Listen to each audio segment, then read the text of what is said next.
Assalamualaikum.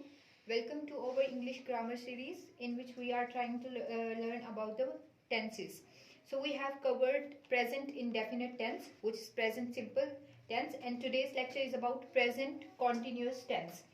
So in this lecture we will try to find out when and where we use present continuous tense. So here are the two sentences are written. I work and I am working. So let's try to find out what is the basic difference between I work and I am working. So I work is present simple tense that we have covered in our previous video, present simple tense. So I work shows our daily routine. I work mean I am working in a company or in an office. So I work mean it's my routine. It's a daily based routine. I am working shows whenever I say I am working, so it shows that I am doing a specific work in a specific time. I mean I am working right now. If I am writing, so it's mean I am writing for now. And if I work, so it shows that I work in my daily routine. So it shows that your routine, your habit, that you work. You for example, you are a teacher, so if you are teaching on daily basis, so it means you work as a teacher. I work. And in present continuous tense, I am working shows that for a specific time. Right now I am just working. If I am stitching the cloth, so you can say I am stitching the cloth. So it doesn't mean that you are stitching the cloth on your daily basis, right? So it is the basic difference between I work and I am working. I work आप कहाँ use करते हैं? जहां आपने अपनी daily habit बतानी होती है, डेली रूटीन बतानी होती है, या आप किसी भी एक हैबिचुअल वर्क कर रहे होते हैं. सो ये है प्रेजेंट सिंपल जो आपकी डेली रूटीन को शो करता है. I go to school. I go to school ये है present simple. I go to school show कर रहा है आप डेली स्कूल जाते हैं. But I am going to school show कर रहा है कि आप अभी स्कूल जा रहे हैं. हो सकता है पेरेंट्स मीटिंग हो, आप उस पर्पस के लिए स्कूल जा रहे हैं. हो सकता है आप इंफॉर्मेशन लेने के लिए स्कूल जा रहे हैं. जब आप आई गो टू स्कूल का यूज करते हैं, इसका मतलब है आप डेली बेसिस पे स्कूल जा रहे हैं, ये आपकी रूटीन है. लेकिन जब आप I am going to school का इस टेंस का यूज करते हैं, प्रेजेंट कॉन्टिन्यूस का यूज करते हैं, इसका मतलब है आप एक अभी पर्टिकुलर टाइम के लिए, अभी के लिए स्कूल जा रहे हैं. ठीक है, तो इसकी एक प्रेजेंट कॉन्टिन्यूस के जो यूज है ये हम कर रहे होते हैं, जिसे हम उर्दू में बोलते हैं. जिस भी सेंटेंस को आपने उर्दू में बोलने के लिए रहा है, रही है या रहे हैं, ये आ जाए उर्दू के लास्ट में, तो वहां पे आप प्रेजेंट कॉन्टिन्यूस का यूज करते हैं. ये मेरा फॉर्मूला नहीं है पढ़ाने का. मोस्ट सूटेबल यही है कि आप ये याद कर लें कि जो काम आप अभी कर रहे हैं, वो कोई भी काम हो सकता है, उसको आप प्रेजेंट कॉन्टिन्यूस टेंस में यूज करेंगे. वो कोई भी काम जो अभी के लिए आप कर रहे हैं, आप पढ़ा रहे हैं, आप खा रहे हैं, आप चल रहे हैं, आप गाना गा रहे हैं, आप जो भी काम अभी के लिए कर रहे हैं, उस काम के लिए हम प्रेजेंट कॉन्टिन्यूस टेंस को यूज करते हैं. अगर आप इस फॉर्मूले से याद करेंगे कि आप जो भी काम कर रहे हैं उसमें प्रेजेंट कॉन्टिन्यूस टेंस यूज होता है, तो इस तरह याद करना थोड़ा इजी हो जाता है, बजाय इसके कि आप पहले अपने टेंस पे ढूंढें कि आप कहाँ रहा है, रही है, कर रहे हैं, फिर उसको कन्वर्ट करें, तो इससे थोड़ा कॉम्प्लिकेटेड हो जाता है. ठीक है, तो इसका फॉर्मूला क्या है?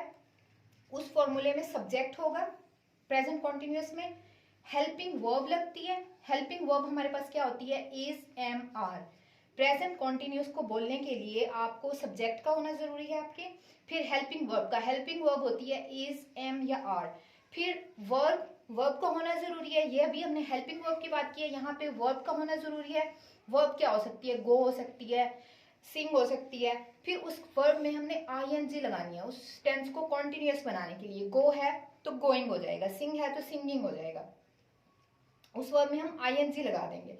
फिर कोई भी एक ऑब्जेक्ट होगा. ठीक है, तो जैसे अभी हमने किया कि आई हमारा हो गया सब्जेक्ट.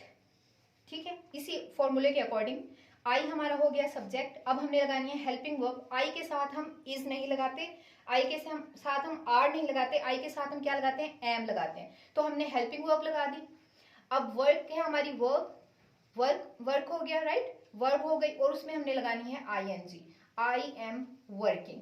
तो ये है प्रेजेंट कॉन्टिन्यूस बनाने का फॉर्मूला। आपके पास सब्जेक्ट होना चाहिए, फिर आपके पास हेल्पिंग वर्ब होनी चाहिए, फिर आपके पास वर्ब होनी चाहिए, और उस वर्ब में क्या होना चाहिए, आईएनजी। आई एम वर्किंग, ये आपका बन गया कॉन्टिन्यूस। अब आई एम वर्किंग हम क्या बता रहे हैं कि हम अभी के लिए काम कर रहे हैं। आई एम गोइंग, हम अभी के लिए जा रहे हैं, जो काम अभी हो रहा है। ठीक है, तो आप हेल्पिंग वर्ब देखें, इसका यूज देखें। ही शी के साथ हम क्या लगाते हैं, इज लगेगी हेल्पिंग वर्ब। ही शी के साथ एम नहीं लगेगा, आर नहीं लगेगा। आई वी दे यू के साथ हमारी हेल्पिंग वर्ब लगेगी आर, और आई के साथ हमारी हेल्पिंग वर्ब लगती है एम, राइट।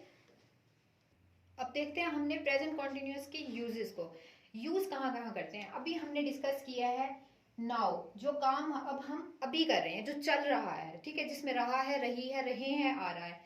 नाउ जो अभी हम कर रहे हैं, उसको हम किस टेंस में यूज करते हैं, उसको हम प्रेजेंट कॉन्टिन्यूस टेंस में यूज करते हैं। द बेबी इज स्लीपिंग, जो अभी काम हो रहा है। इफ द बेबी स्लीप्स, अगर ये टेंस आ जाता है द बेबी स्लीप्स, तो ये क्या है, रूटीन बता रहा है। बेबी क्या करता है, डेली सोता है। ये आ गया है आपका प्रेजेंट सिंपल, जो डेली की रूटीन बता रहा है। अगर हम ये कह रहे हैं द बेबी इज स्लीपिंग, तो इसका मतलब है हम अभी का जवाब दे रहे हैं कि अभी जो है वो बेबी अभी सो रहा है, राइट। तो नाउ के टेंस में जो भी हम बात करेंगे तो वो प्रेजेंट कॉन्टिन्यूस टेंस में जाएगी। The baby is sleeping, I am working. तो उसके बाद जो दूसरा टेंस हम यूज करते हैं प्रेजेंट कॉन्टिन्यूस को, वो है around now. He is working on a project. तो प्रेजेंट कॉन्टिन्यूस यूज होता है जो काम आप अराउंड नाउ में भी हो रहा है। अब ये है, जैसे एग्जांपल है he is working on a project. अब हमने इसको प्रेजेंट कॉन्टिन्यूस में क्यों यूज किया है कि वो अभी इस प्रोजेक्ट के साथ बाउंड है। He is working on this project. अगर जो गवर्नमेंट है, अगर हम गवर्नमेंट की बात करते हैं कि government is formulating a policy, कि गवर्नमेंट जो है, government is making a policy, government जो है वो अभी इस प्रोजेक्ट के ऊपर काम कर रही है। तो ये भी एक प्रेजेंट कॉन्टिन्यूस का यूज है, जो अराउंड नाउ में अभी जो हो रहा है। फिर उसके बाद हम यूज करते हैं टेम्परेरी सिचुएशन के लिए भी प्रेजेंट कॉन्टिन्यूस को यूज करते हैं। We are staying at hotel. अब वी आर स्टेइंग होटल एक शॉर्ट पीरियड ऑफ टाइम है, लेकिन उसके लिए भी हम क्या यूज कर रहे हैं, प्रेजेंट कॉन्टिन्यूस का यूज कर रहे हैं। ये हो गया टेम्परेरी यूज प्रेजेंट कॉन्टिन्यूस का। उसके बाद प्रेजेंट कॉन्टिन्यूस को हम यूज करते हैं जो ट्रेंड्स चल रहे होते हैं। The price of homes are increasing. अभी ये क्या, ये शो कर रहा है कि आप प्रेजेंट कॉन्टिन्यूस को यूज कर रहे हैं जो आप ट्रेंड के बारे में बात कर रहे हैं। The girls are wearing long shirts. तो ये आप क्या बता रहे हैं, फैशन ट्रेंड्स के बारे में बात कर रहे हैं, जो आपके ट्रेंड्स चल रहे हैं। The price of homes are increasing. तो ये सब थे प्रेजेंट कॉन्टिन्यूस टेंस के यूजेस। आपको एक शॉर्ट ट्रिक यही है कि आप जितना ज़्यादा इंग्लिश में सोच सकते हैं, अभी आप अपनी डेली जो भी काम कर रहे हैं उसको सोचें, आप उसको कन्वर्ट करें प्रेजेंट कॉन्टिन्यूस टेंस में। ये बेस्ट वे है स्पीकिंग के लिए भी और राइटिंग के लिए भी, कि आप सबसे पहले उसको इंग्लिश में ही सोचें। प्रेजेंट कॉन्टिन्यूस को अगर आप लिख रहे हैं, अगर आप खा रहे हैं, तो वो सब कुछ प्रेजेंट कॉन्टिन्यूस में कन्वर्ट करते जाएं। तो ये बेस्ट वे है, आपकी स्पीकिंग इंप्रूव होगी। जितना ज़्यादा आप इंग्लिश में सोचेंगे उतना ज़्यादा ही आप बोलने में जो है वो इंग्लिश टेंसेस को यूज कर सकेंगे। Thank you.